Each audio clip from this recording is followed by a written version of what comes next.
Have you ever thought of someone and they suddenly called you? Or stumbled upon a symbol, a number, an animal, a word that seemed to appear everywhere you turned? What if that wasn't random? What if your life is more than cause and effect, but a hidden dialogue between your soul and the universe?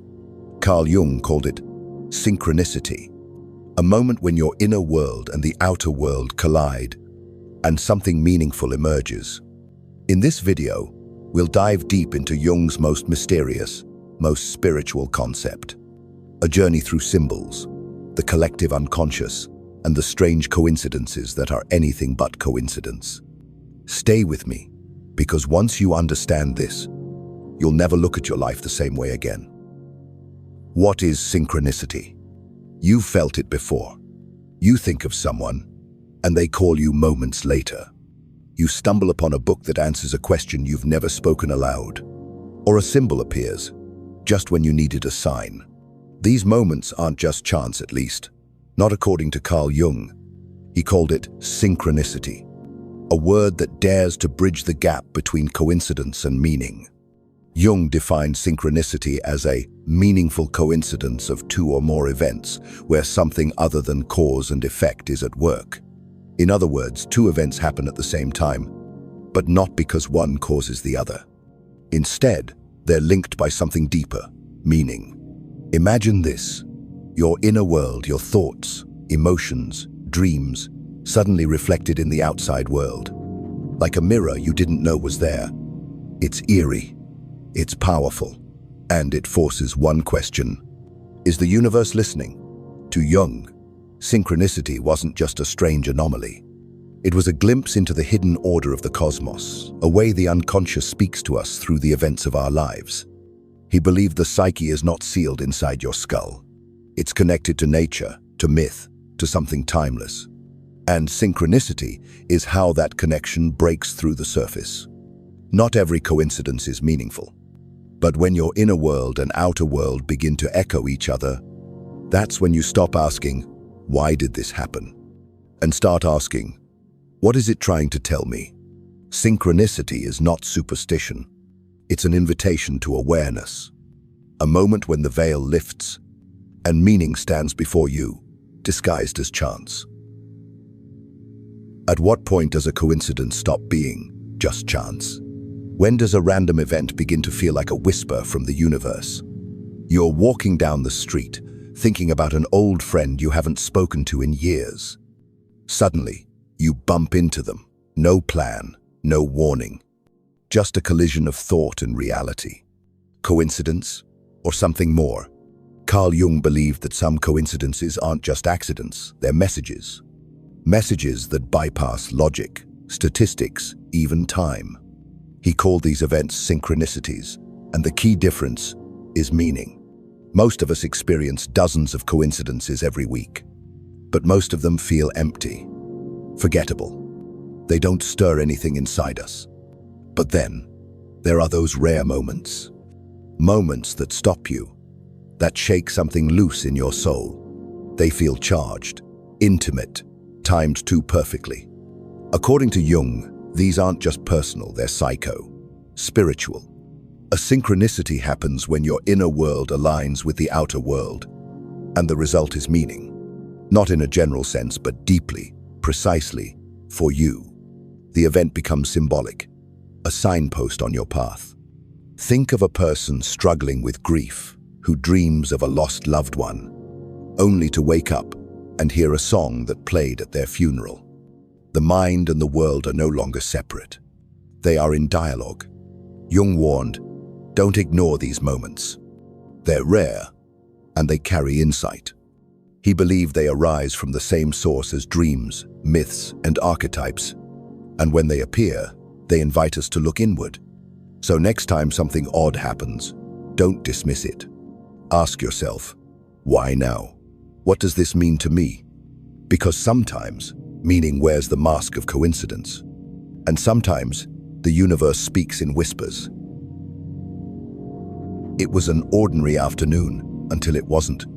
Carl Jung sat across from a patient, a woman locked inside a prison of rationality. No matter how hard he tried, he couldn't break through. She was brilliant, but emotionally blocked, unreachable. Then, it happened. She began to tell him about a dream she'd had the night before. A golden scarab beetle, given to her as a precious gift. Jung listened, intrigued. At that very moment, a soft tapping came at the window behind him. He turned. There against all odds was a real scarab-like beetle. Not native to that region. Not something you'd expect. In Zurich, in spring. Jung caught it in his hand, walked to his patient, and said quietly, "Here is your scarab." That moment cracked her shell. She gasped. Emotion flooded in. And for the first time in their sessions, she truly opened. To Jung, this was not just luck. It was a message. A synchronistic event where a symbolic image from her inner world manifested in real time in the outer world. There was no causal connection, but there was meaning. The scarab, an ancient Egyptian symbol of rebirth and transformation, arrived exactly when it was needed, and it mirrored the transformation happening within her psyche. The timing was too perfect, too psychologically precise, to be dismissed. This event changed Jung forever. It confirmed what he had long suspected, that the psyche and the world were not separate realms. They were dancing partners. And sometimes, if you're paying attention, they step in rhythm. The Scarab Story is more than a tale. It's a reminder that meaning can burst through the cracks of reality when the inner self and the outer world align, not by logic, but by mystery. And that, Jung believed, is synchronicity. The collective unconscious, the source of synchronicity. There's a place beneath your thoughts, a realm you didn't create, but were born into. You can't see it, you can't touch it, yet it shapes your dreams, your fears, even your fate. Carl Jung called it the collective unconscious, a shared psychic layer that connects every human being across space and time. It's older than culture, deeper than memory, and according to Jung, it's the very source of synchronicity. Imagine this: you and a stranger, living on opposite sides of the world. Both dream of the same symbol, a serpent coiled in light. You've never met, yet something ancient has spoken to both of you. How? Because beneath our personal minds lies a shared reservoir, a network of archetypes, myths, and patterns that we inherit, not learn. The mother, the shadow, the hero, the wise old man. These figures rise from the depths of the collective unconscious. They appear in every religion, every story, every dream.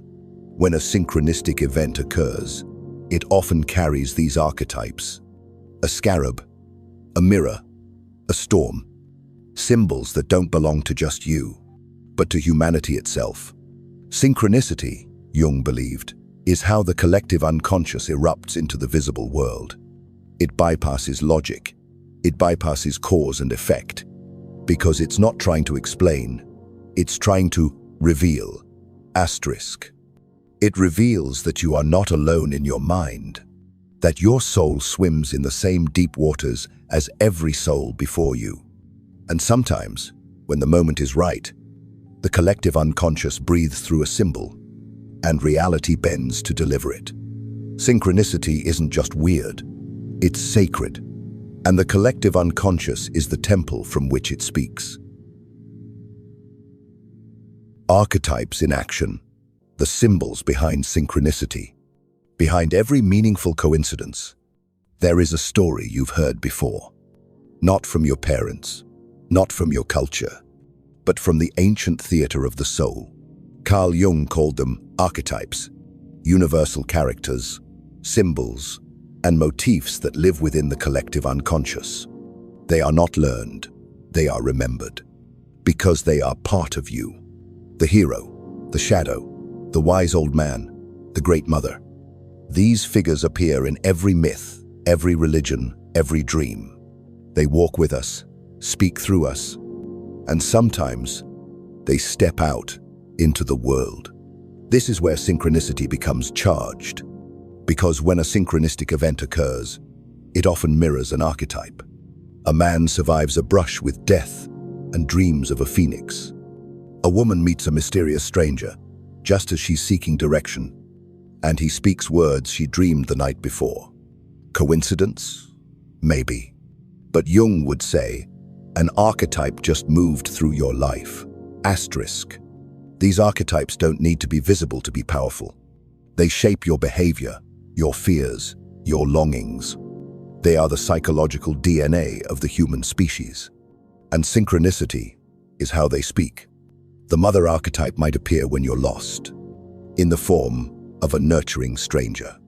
The shadow might show itself as an enemy or a dream that haunts you. The hero may emerge just when you need to rise, not just within you, but in the world around you. So when the symbols align, when the external world echoes the internal myth, you're not imagining things. You're witnessing the archetypes in action.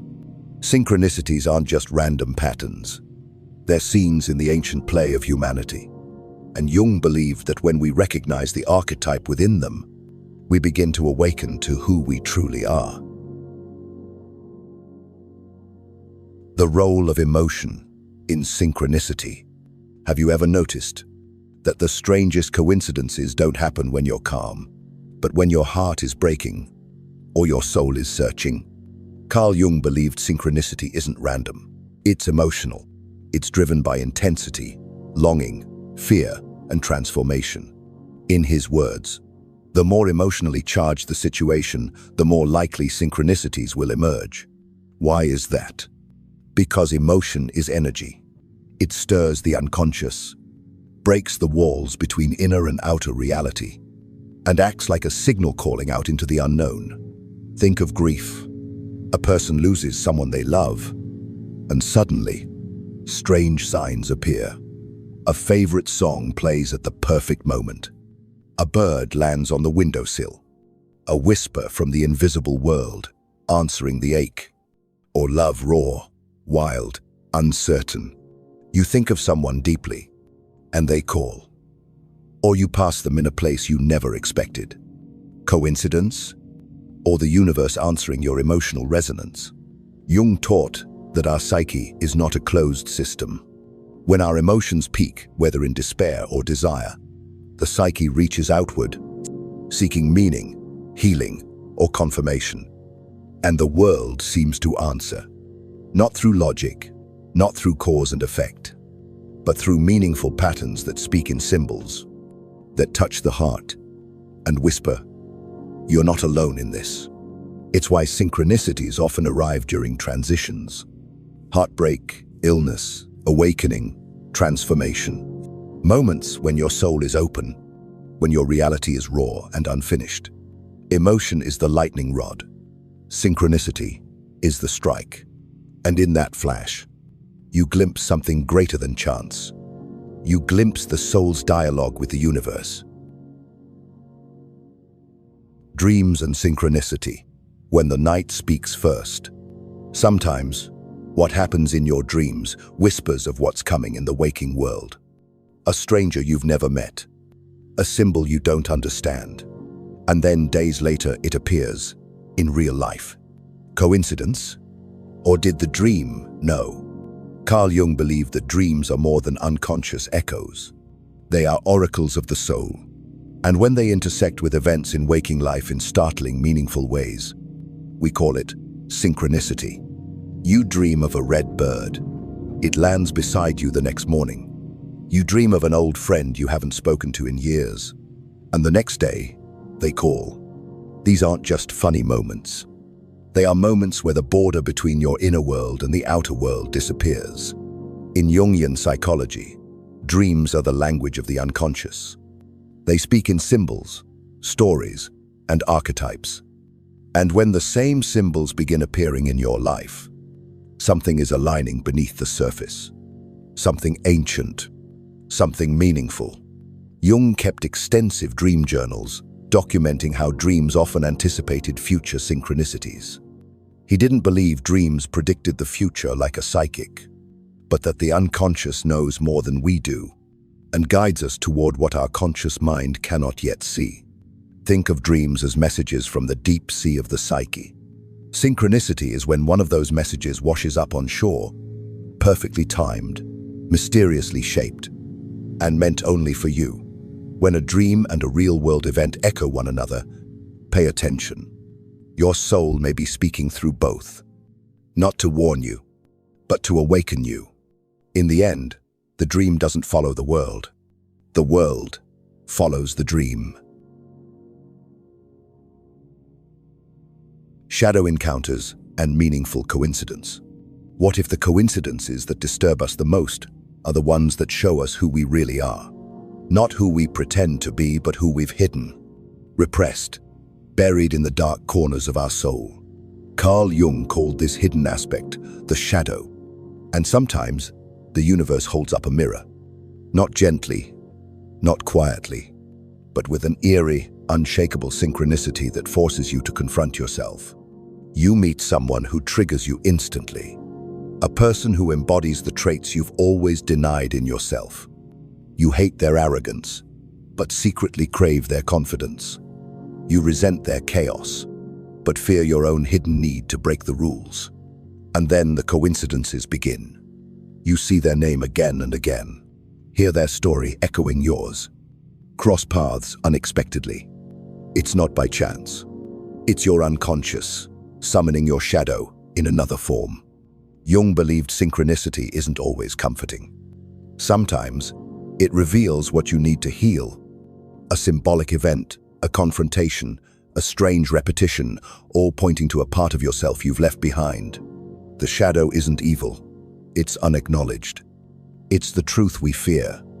And when the outer world begins to reflect it back at us through coincidence, it's an invitation. Not to run, but to integrate. That's why these encounters feel so charged. They awaken something buried. They challenge your identity. And the timing, always precise, suggests something beyond logic is at play. So next time life presents you with an unsettling pattern, a face you can't avoid, or a coincidence that rattles you, don't just ask what it means. Ask what it's mirroring. Because when the shadow knocks through synchronicity, it's not trying to scare you. It's trying to bring you home. Synchronicity and the collective unconscious. Have you ever felt like something greater was guiding you? A symbol, a dream, a coincidence, and it felt as if it wasn't just yours, but something ancient, something shared. Carl Jung called this vast, hidden reservoir of meaning the collective unconscious. A timeless field beneath individual awareness, filled with archetypes, symbols, and stories that unite all of us. And synchronicity, it's the ripple on the surface, a moment when the collective speaks directly to you, through a meaningful coincidence, through a sign that feels impossibly personal, yet universally known. You dream of an ancient symbol and find it the next day carved on a wall you've never seen. You think of a myth, and someone quotes it to you randomly. These are not just chance events. They are echoes from the deep psyche of humanity. The collective unconscious holds the primal blueprint of the human soul.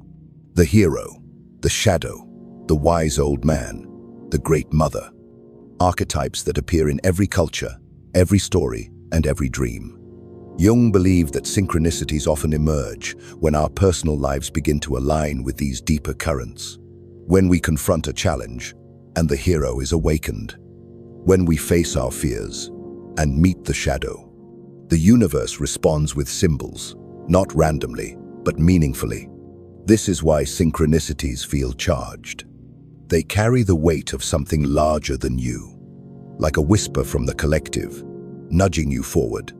In those moments when the world speaks your inner truth, when a symbol, a number, a phrase appears exactly when it's needed, pause, listen, because you may not be the only one dreaming. The dream may be dreaming through you, and the collective is listening. Living a life aligned with synchronicity. What if your life was a dialogue, not just with people, but with the universe itself? A subtle back and forth, where meaning whispered through coincidence, and timing was the language of the soul. Carl Jung didn't believe in a chaotic world. He believed in a meaningful one. A world where synchronicity isn't rare, it's ignored. It's not that the universe doesn't speak. It's that we've forgotten how to listen. To live aligned with synchronicity is to walk awake. It's to notice when your inner state is reflected in the outer world. To trust the moment that feels too perfect to be chance. And to follow the thread, even when you don't know where it leads. Jung taught that meaning isn't manufactured, it's discovered. It appears when you become psychologically attuned, when you stop chasing control and start dancing with reality. When you're willing to be moved. You think of an old friend, and they call you hours later. You dream of water, and the next day, it rains after weeks of drought. You read a word that speaks to your struggle, and then hear it again on a stranger's lips. These are not just moments, they are invitations. To live in synchronicity is to live meaningfully, to see the divine in the details, to believe your life is interwoven with something larger, a pattern, a pulse, a presence. This path isn't about superstition, it's about attention. Attention to dreams, to symbols, to the strange alignment of soul and season. So slow down. Look twice at what repeats. Follow what stirs your heart even if you can't explain it. Because when you begin to live in harmony with synchronicity, life stops being a series of accidents. It becomes a conversation with the cosmos. So, maybe the world isn't as silent as we think. Maybe the universe doesn't shout. It whispers. Through dreams, through symbols, through that perfect moment that defies all logic but feels undeniably right. Carl Jung gave us a key, not just to understanding the psyche, but to feeling the pulse of something timeless, something shared. You don't need to control everything. You just need to pay attention. Because synchronicity doesn't demand belief. It invites awareness. And once you start listening, life becomes more than events. It becomes meaning. If this video resonated with you, subscribe, share, and stay tuned. Your next synchronicity could be one click away.